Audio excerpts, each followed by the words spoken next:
Assalamualaikum warahmatullahi wabarakatuh. Shalom, Om Swastiastu, Namo Buddhaya, salam kebajikan dan salam sejahtera bagi kita semua. Dibuatnya video ini adalah bertujuan untuk memenuhi tugas ujian tengah semester pada mata kuliah Sosiologi Peternakan yang diampu oleh Ibu Siti Azizah. Sebelumnya, perkenalkan nama saya Ken Ayomi Widibono Jawani, bisa dipanggil Ayomi, dari Peternakan kelas KB angkatan 2023 dengan nomor induk mahasiswa 235050100113010. Pada kesempatan kali ini, saya akan membahas berita dengan judul Harga Telur Turun, Peternak Terang-terangan Minta Ini ke DPR. Dari berita tersebut akan dikaitkan dengan materi-materi yang telah diajarkan pada mata kuliah Sosiologi Peternakan. Baik, langsung saja masuk ke permasalahan yang terjadi. Pada berita tersebut, yang terjadi adalah adanya penurunan harga telur yang anjlok hingga tidak dapat menutup biaya produksi. Hal tersebut terjadi karena acuan harga yang ditetapkan oleh pemerintah sudah tidak relevan. HAP atau harga acuan pembelian yang diatur oleh pemerintah pada Peraturan Badan Pangan Nasional Nomor 5 Tahun 2022 yang seharusnya harga telur berkisar antara 22.000 hingga 24.000 per kilogram, pada kenyataannya harga jual telur hanya berada di 20.500 per kilogram. Selain itu, harga pakan seperti jagung malah lebih tinggi dibanding dengan HAP di produsen yang sudah ditetapkan. Dari kasus tersebut menyebabkan banyak sekali peternak yang mengalami rugi besar. Oleh karena itu, peternak meminta pemerintah untuk merealisasikan aturan HAP yang sudah ditetapkan dan juga meminta adanya subsidi jagung karena mahalnya bahan baku pakan tersebut. Sebagai solusi untuk permasalahan tersebut agar tidak terulang kejadian serupa di masa mendatang, dapat dilakukan beberapa hal, yaitu yang pertama adalah dilakukan koordinasi antara peternak dan pemerintah mengenai penetapan harga acuan yang relevan secara transparan dan terbuka. Yang kedua adalah pemberian subsidi atau bantuan kepada peternak oleh pemerintah dengan cara kerja sama seperti sistem mitra dengan perusahaan swasta. Dan yang ketiga adalah pemerintah dapat memberikan konsultasi kepada peternak mengenai permasalahan yang terjadi seperti pengendalian penyakit dan masalah penyebaran akses pasar. Yang selanjutnya adalah interaksi sosial yang ada pada berita tersebut. Ada beberapa pelaku yang terlibat pada interaksi sosial, yaitu peternak, DPR atau Komisi 4 DPR Republik Indonesia, kemudian Kementerian Pertanian, Badan Pangan Nasional, Panel Harga Badan Pangan, Perhimpunan Insan Perunggasan Rakyat Indonesia atau PINSAR, media dan juga konsumen. Pada beberapa interaksi tersebut ditunjukkan berupa interaksi dengan proses yang asosiatif dan disosiatif. Yang pertama adalah interaksi antara peternak dengan Komisi 4 DPR RI. Terjadi interaksi disosiatif, yaitu peternak menyampaikan keluhan yang diwakili oleh Suwardi mengenai turunnya harga telur yang anjlok di bawah biaya produksi sehingga menyebabkan kerugian karena ketidakseimbangan biaya produksi yang dikeluarkan dengan pendapatan dari penjualan telur. Kemudian yang selanjutnya adalah interaksi antara peternak dengan Kementerian Pertanian. Terjadi interaksi asosiatif, yaitu peternak meminta bantuan untuk mengatasi kesulitan yang mereka alami kepada Kementerian Pertanian seperti meminta bantuan subsidi jagung. Kemudian yang ketiga adalah interaksi antara peternak dengan Badan Pangan Nasional. Interaksi yang terjadi adalah interaksi disosiatif, yaitu peternak menyampaikan keluhan mengenai HAP yang tidak sesuai dengan dan meminta agar HAP dilaksanakan sesuai peraturan. Yang keempat adalah interaksi antara peternak dengan Perhimpunan Insan Perunggasan Rakyat Indonesia atau PINSAR. Terjadi interaksi asosiatif, yaitu peternak bergabung dengan PINSAR untuk memperkuat suara dan menyampaikan keluhan kepada pihak pemerintah. Yang kelima adalah interaksi antara peternak dengan media. Terjadi interaksi asosiatif, yaitu media dapat membantu mempublikasi masalah yang terjadi sehingga dapat segera tersampaikan ke pemerintah dan menyelesaikan permasalahan yang ada. Yang keenam adalah interaksi antara peternak dengan konsumen. Terjadi interaksi disosiatif, yaitu dengan terjadinya penurunan harga akan mempengaruhi permintaan pasar sehingga berdampak pada kualitas dan ketersediaan produk. Yang ketujuh adalah interaksi antara Komisi 4 DPR dengan Kementerian Pertanian dan Badan Pangan Nasional. Terjadi interaksi asosiatif, yaitu dengan kolaborasi, maka keluhan yang disampaikan oleh peternak kepada DPR dapat segera disampaikan pada Kementerian Pertanian dan Badan Pangan Nasional. Selain itu, DPR juga dapat berperan dalam pembuatan kebijakan yang akan dilaksanakan oleh Kementerian Pertanian dan Badan Pangan Nasional. Yang kedelapan adalah interaksi antara Pinsar dengan Komisi 4 DPR. Terjadi interaksi disosiatif, yaitu Pinsar berkompromi dengan peternak untuk menyuarakan keluhan para peternak. Yang kesembilan adalah interaksi antara Pinsar dengan media. Terjadi interaksi asosiatif, yaitu Pinsar memberikan usulan untuk pemberian subsidi kepada peternak yang diwakili oleh Hidayatur Rahman selaku Wakil Ketua Umum Pinsar, sehingga usulan tersebut dapat terdengar oleh pemerintah. Yang ke-10 adalah interaksi antara panel harga Badan Pangan dengan Badan Pangan Nasional.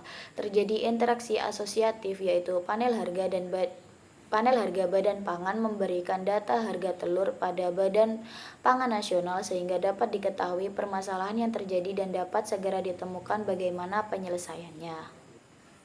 Selanjutnya adalah mengenai unsur-unsur kultural universal dunia peternakan yang ada pada berita tersebut.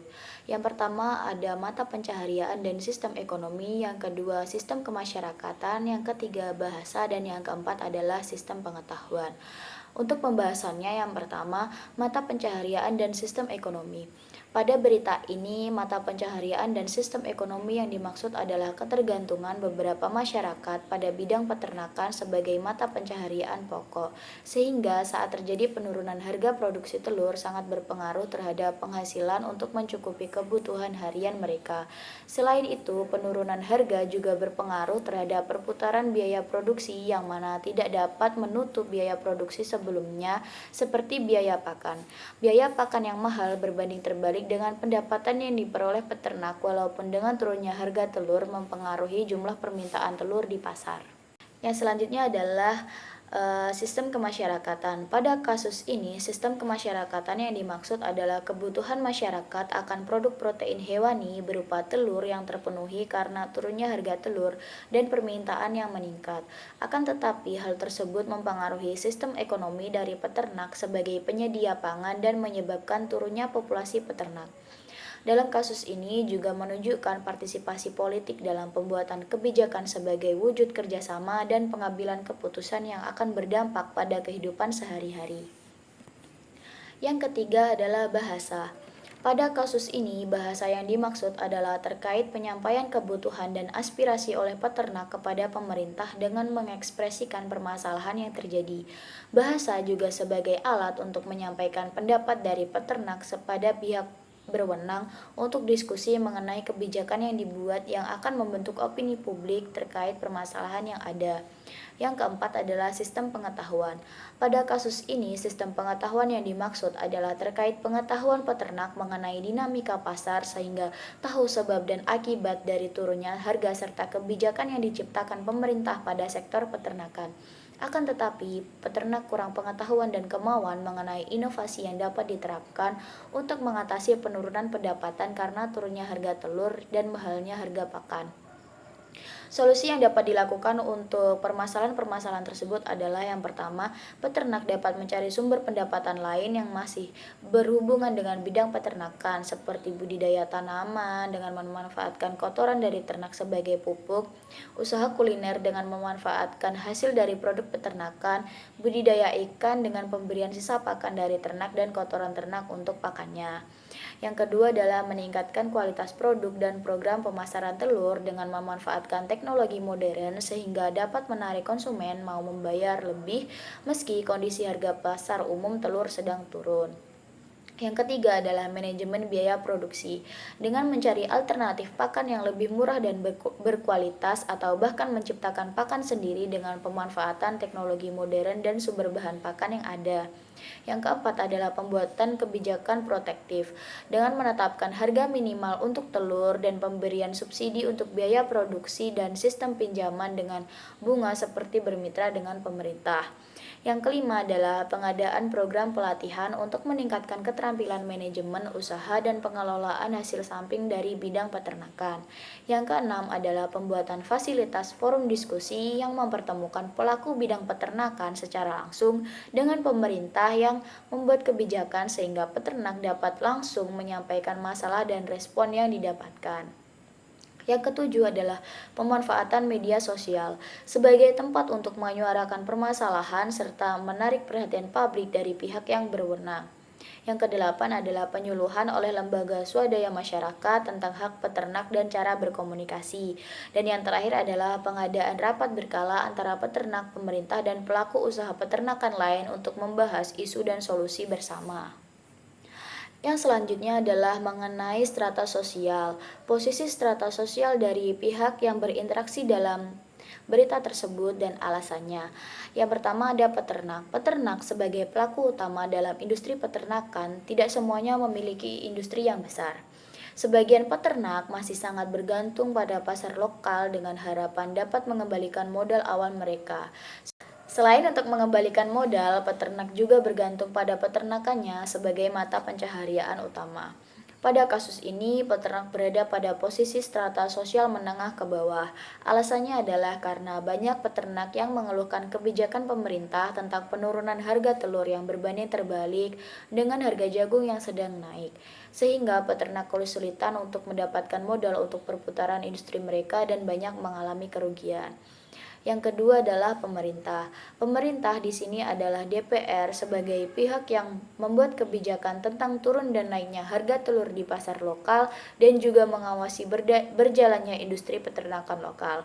DPR juga yang akan menampung dan mempertimbangkan aspirasi dari peternak yang memberikan saran ataupun keluhan. Pada kasus ini, pemerintah berada pada posisi strata sosial atas. Alasannya adalah karena pemerintah yang memiliki kekuasaan untuk mengatur kebijakan dan industri yang dapat mempengaruhi bidang peternakan. Yang ketiga adalah komunitas. Komunitas yang dimaksud adalah Pinsar atau Perhimpunan Insan Perunggasan Rakyat Indonesia sebagai pelaku penengah atau pihak ketiga antara peternak dengan pemerintah. Pinsar di sini melakukan penyampaian aspirasi peternakan dengan maksud membantu peternak agar aspirasi mereka cepat terdengar oleh pemerintah.